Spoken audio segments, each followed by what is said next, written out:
नमस्कार मित्रांनो, मी सारिका वाकचौरे राहुरीवरून बिलॉंग करते। आज आपण एक सुंदर असा मिरेकल रिझल्ट घेऊन आलेलो आहोत रियांश अमृत ज्यूसचा। आज आपण समनापूर येथे आलेलो आहोत। आज समनापूरमध्ये गडगे मॅडम आहेत, त्यांच्यातर्फे आपण भोवर मॅडमला रियांश अमृत ज्यूस दिलं होतं त्यांच्या नातीसाठी। रियांश अमृत ज्यूस घेण्या अगोदर त्या मुलीला काय त्रास होता आणि रियांश अमृत ज्यूस घेतल्यानंतर काय रिझल्ट आला हे आपण आजींकडूनच जाणून घेऊया। नमस्कार आजी, तिला काय त्रास होता? तिला त्रास असा होता म्हणजे तिला शब्द उठलत नव्हते, बोलताच येत नव्हतं। बोलता येत नव्हतं का?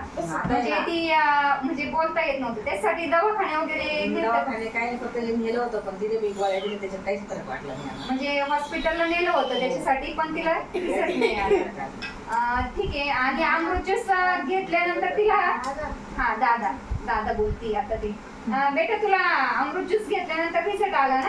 आता काय काय बोलती तू? दूध म्हणता येतं? दूध म्हण बरं। दूध, भात, भात, आई, आई, बाबा, बाबा, अण्णा, अण्णा।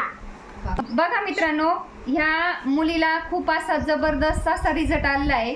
ती आज दूध वगैरे म्हणते, भात म्हणते आणि तिला एकही शब्द बोलता येत नव्हता। आज आपल्या फक्त रियांश अमृत ज्यूस मध्ये रियांश अमृत ज्यूस घेतल्यानंतर एकाच बॉटल मध्ये त्या बेटाला रिझल्ट आलेला आहे। एकच बॉटल झाली मावशी तिची, एकाच बॉटल मध्ये रिझल्ट आलाय। असा कंटिन्यू 3 महिने कोर्स करणार ना तुझा? बघा मित्रांनो, बघा ती आज बोलायला, सगळे शब्द बोलायला लागलीये, एक एक वाक्य उच्चार तिच्या तोंडातून पडताय। असा मिरेकल रिझल्ट आपण आज समनापूर येथे घेतलेला आहे। थँक्यू सो मच आजी, तुम्ही तुमच्या नातीचा रिझल्ट सांगितल्याबद्दल। मित्रांनो, नक्कीच संपर्क साधा। माझा मोबाईल नंबर आहे 9284 49 41 93। Thank you so much. हर हर रियांश, घर घर रियांश।